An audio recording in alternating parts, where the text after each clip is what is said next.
ఇప్పుడున్న మన జనరేషన్లో ఏజ్తో సంబంధం లేకుండా టీనేజ్ నుంచి ఓల్డ్ ఏజ్ వరకు అందరూ కామన్గా ఫేస్ చేస్తున్న ప్రాబ్లం వచ్చేసి హెయిర్ థిన్నింగ్. సో బయట చాలామంది కన్ఫ్యూజ్ అవుతూ ఉంటారు. Hair fall and hair thinning are the same, but reality ఏంటంటే రెండు ఒకటి కాదు. హెయిర్ ఫాల్లో మనం విజిబుల్ డిఫరెన్స్ నోటీస్ చేస్తాం. లైక్ ఆయిలింగ్ చేసుకుంటున్నప్పుడు కానీ, షాంపూయింగ్ చేసుకుంటున్నప్పుడు కానీ హెయిర్ ఫాలికల్స్ స్టాండ్స్ మనకి డైరెక్ట్గా ఊడిపోతాయి. బట్ హెయిర్ థిన్నింగ్లో అలా కాదు. మీరు విజిబుల్ డిఫరెన్స్ వెంటనే నోటీస్ చేయరు, అది ఎవెన్చువల్లీ కనిపిస్తుంది. బట్ సిమ్టమ్స్ ఏంటంటే మీ హెయిర్ వెట్గా ఉన్నప్పుడు మీ స్కాల్ప్ విజిబుల్ అవుతుంది, మీ హెయిర్ యొక్క డెన్సిటీ తగ్గుతుంది, మీ హెయిర్ యొక్క ఫాలికల్ స్ట్రెంగ్త్ ఎవెన్చువల్లీ డిక్రీజ్ అవుతుంది. దీనికోసం మీరు మార్కెట్లో చాలా ప్రోడక్ట్స్ యూజ్ చేసే ఉంటారు, లైక్ హెయిర్ ఆయిల్స్ నుంచి హెయిర్ షాంపూస్ వరకు. బట్ ఏది మీకు బెస్ట్ రిజల్ట్స్ ఇవ్వదు, ఎందుకంటే మీరు దాన్ని సరిగ్గా ట్రీట్ చేయట్లేదు. Like hair fall and hair thinning are different, but మీరు రెండు కలిపి ఒకే దానికోసం అని చెప్పి ట్రీట్ చేస్తే అది వర్క్ అవ్వదు. సో అందుకే ఈ వీడియోలో మనం హెయిర్ థిన్నింగ్ అంటే ఏంటి, అసలు హెయిర్ థిన్నింగ్ ఎందుకు వస్తుంది, దాని కాజ్ ఏంటి, is it reversible or not అనే దాని గురించి డీటెయిల్డ్గా తెలుసుకుందాం. సో వీడియోని లాస్ట్ వరకు చూడండి, చాలా ఇన్ఫర్మేషన్ ఉంటుంది. చాలా సైంటిఫిక్గా రీసెర్చ్ చేసి తీసుకొచ్చాను ఈ వీడియో. మీ ఏజ్ కనుక బిలో 25 అయితే మీరు తప్పకుండా చూడాలి, because this video is going to change your hair. ఈ వీడియోని నేను 3 పార్ట్స్గా డివైడ్ చేశాను, సో దట్ మీకు హెయిర్ థిన్నింగ్ అంటే ఏంటనేది క్లారిటీగా అర్థమవుతుంది. మనం దీన్ని రూట్స్ నుంచి టిప్స్ వరకు అంతా తెలుసుకుందాం. సో ఫస్ట్ థింగ్ వచ్చేసి హెయిర్ థిన్నింగ్. హెయిర్ థిన్నింగ్ అంటే హెయిర్ ఫాల్ అయిపోవడం కాదు, హెయిర్ స్లోగా ఎవెన్చువల్లీ థిన్గా గ్రో అవుతుంది.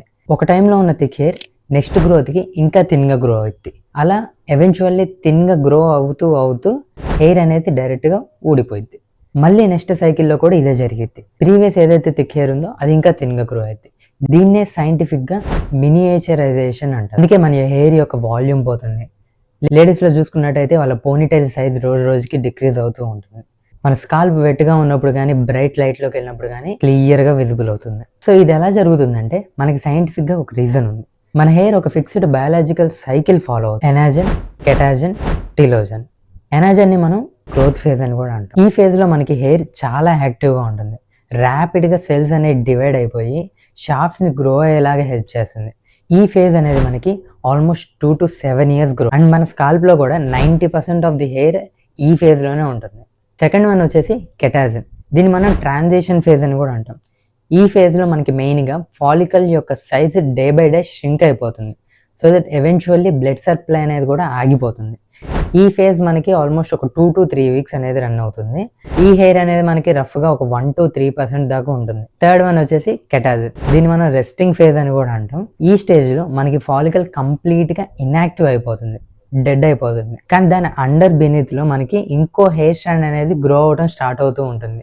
సో అది గ్రో అయ్యే కొద్దీ ఎవెన్చువల్లీ పైన ఉన్న హెయిర్ షెడ్ అయిపోతుంది. సో దీని డ్యూరేషన్ వచ్చేసి అరౌండ్ మనకి ఒక 3 to 4 months వరకు ఉంటుంది. అండ్ రఫ్లీ ఒక 10 to 11% ఆఫ్ ది హెయిర్ మనకి ఈ ఫేజ్లో కనిపిస్తూ ఉంటుంది. అందుకే మనకి స్నానం చేసినప్పుడు కానీ, ఆయిల్ చేసినప్పుడు కానీ 50 to 100 స్టాండ్స్ వరకు ఊడిపోతూ ఉంటాయి. అండ్ చాలామంది doctors also said that per day 50 to 100 strands ఊడిపోవడం అనేది common, it's not hair fall. So ఇలా మనకి హెయిర్ థిన్నింగ్ అనేది డే బై డే జరుగుతూ ఉంటుంది. సో ఇప్పుడు మనం అసలు హెయిర్ థిన్నింగ్ యొక్క కాజెస్ తెలుసుకుందాం. మనకి చాలా కాజెస్ ఉంటాయి, బట్ దాంట్లో వరల్డ్స్లో నెంబర్ 1 కాజ్ వచ్చేసి జెనెటిక్. దీనికి సైంటిఫిక్ నేమ్ వచ్చేసి ఎండ్రోజెనెటిక్ అల్పీషియా. ఇది మెన్లో చాలా కామన్, ఎందుకంటే మన మెన్లో టెస్టోస్టెరాన్ అనే హార్మోన్ ఉంటుంది, అది అందరికీ తెలిసిందే. ఈ టెస్టోస్టెరాన్ ఏం చేస్తుంది అంటే డిహెచ్డిగా కన్వర్ట్ అయ్యింది.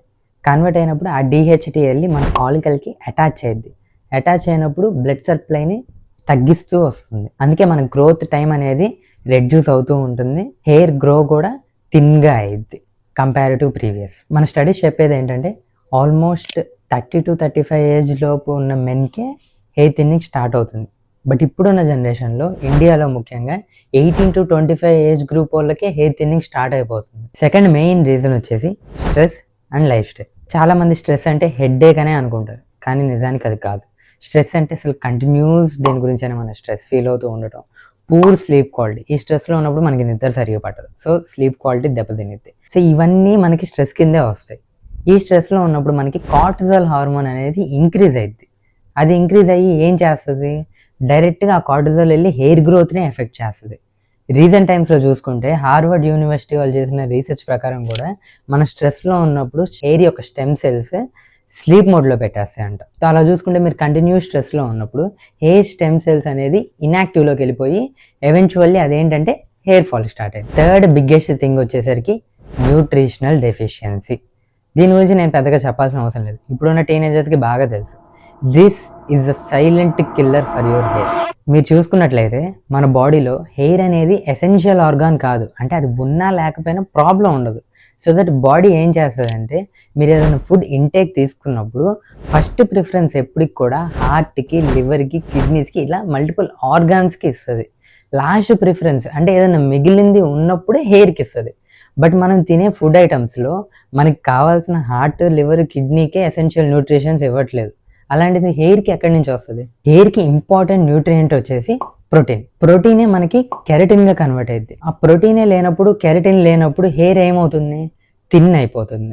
ఎవెన్చువల్లీ ఆ థిన్నింగ్ కాస్త హెయిర్ ఫాల్ కూడా అయింది. సో అందుకే న్యూట్రిషనల్ డెఫిషియన్సీలో ఉన్న మనకి ఎసెన్షియల్ న్యూట్రిషన్స్ వస్తున్నాయా లేదా, బాడీకి కావాల్సిన వైటమిన్స్ మనకి వస్తున్నాయా లేదా అనేది జాగ్రత్తగా చూసుకోవాలి. అండ్ ఫైనల్ థింగ్ వచ్చేసి, can we reverse it or not? ముందుగా మనం సొల్యూషన్స్ చూసే ముందు కొన్ని మిత్స్ గురించి మాట్లాడుకుందాం. మనకి హెయిర్ థిన్నింగ్ అవుతుంది అనగానే బయట నుంచే చాలామంది వచ్చేసి ఈ రీజన్ వల్లే నీకు హెయిర్ థిన్నింగ్ అవుతుంది ఆర్ హెయిర్ ఫాల్ అవుతుంది అని చెప్పేస్తూ ఉంటారు. సో దాంట్లో ఎంతవరకు నిజం ఉంది, ఏమైనా కామన్ మిత్స్ ఉన్నాయా లేదా అనేది చూద్దాం. నువ్వు హెల్మెట్ పెట్టుకోవడం వల్లే నీ హెయిర్ థిన్ అవుతుంది, ఆర్ నువ్వు పలానా షాంపూ బ్రాండ్ యూస్ చేస్తున్నావు కాబట్టి హెయిర్ థిన్ అవుతుంది, లేదా నువ్వు ఆయిల్ పెట్టుకోవట్లేదు, డైలీ ఆయిల్ పెట్టుకుంటే హెయిర్ టెక్స్చర్ మారిద్ది, లేదంటే హెయిర్ గ్రోత్ మారిద్ది. వీటన్నిటికీ వన్ కామన్ ఆన్సర్, నో. వీటన్నిటి వల్ల మీకు హెయిర్ థిన్నింగ్ అనేది అవ్వదు. మేబీ ఇవన్నీ మీ హెయిర్ యొక్క టెక్స్చర్ని ఎఫెక్ట్ చేస్తాయేమో కానీ ఫాలికల్ లెవెల్లో ఎఫెక్ట్ చేయదు. మనకి ఇక్కడ ఉంది ప్రాబ్లం, హెయిర్ థిన్నింగ్ ప్రాబ్లం వస్తుంది ఫాలికల్లో. సో బయట ఉన్న హెయిర్ టెక్స్చర్ని ఎఫెక్ట్ చేసిద్ది కానీ హెయిర్కి ఎటువంటి డ్యామేజ్ జరగదు. మనం దీన్ని సాల్వ్ చేయాల్సింది కూడా ఫాలికల్ లెవెల్ నుంచి సాల్వ్ చేయాలి. సో ఇవన్నీ మిత్సే. ఫైనల్గా what is the solution for hair thinning అంటే, దాని యొక్క రూట్ కాజ్ని టార్గెట్ చేయాలి. సో రూట్స్లో మనకి ఏముంటాయి? ఫాలికల్స్, బ్లడ్ ఫ్లో, అవన్నీ ఉంటాయి. బ్లడ్ ఫ్లో ఇంక్రీజ్ అవ్వాలి, న్యూట్రిషన్ కరెక్ట్గా ఉండాలి, స్లీప్ ప్రాపర్గా ఉండాలి, స్ట్రెస్ తీసుకోకూడదు. ఇవన్నీ ఎప్పుడైతే ప్రాపర్గా ఉంటాయో మీ హెయిర్ యొక్క రూట్ కూడా హెల్దీగా ఉంటుంది. మెడికల్ రీసెర్చెస్ ప్రకారం కూడా ఎర్లీ స్టేజ్లో ఎవరైతే యాక్షన్ తీసుకుంటారో వాళ్ళకి almost 80 to 90% of the hair maintain చేయొచ్చు అనే స్టేజ్లో ఉన్నారు. కానీ దాన్ని మీరు ఎప్పుడైతే డిలే చేసుకుంటూ వస్తారో హెయిర్ థిన్నింగ్ స్టార్ట్ అవుతుంది. హెయిర్ థిన్నింగ్ కాస్త హెయిర్ ఫాల్ అవుతుంది, హెయిర్ ఫాల్ కాస్త బాల్డ్నెస్ కన్వర్ట్ అవుతుంది. Take action right now. Hair follicle అనేది డెడ్ అయ్యాక మళ్ళీ న్యాచురల్గా మనకి హెయిర్ రాదు. సో మీకు హెయిర్ రూట్ కాజ్ని ఎలా టార్గెట్ చేయాలి, ఏ ఫుడ్స్ తీసుకుంటే హెయిర్ గ్రోత్ బాగుంటుంది, లైక్ ఏ ఆయిల్స్ వాడాలి, ఏ షాంపూస్ వాడాలి అనేది చాలా క్వశ్చన్స్ ఉంటాయి నాకు తెలుసు.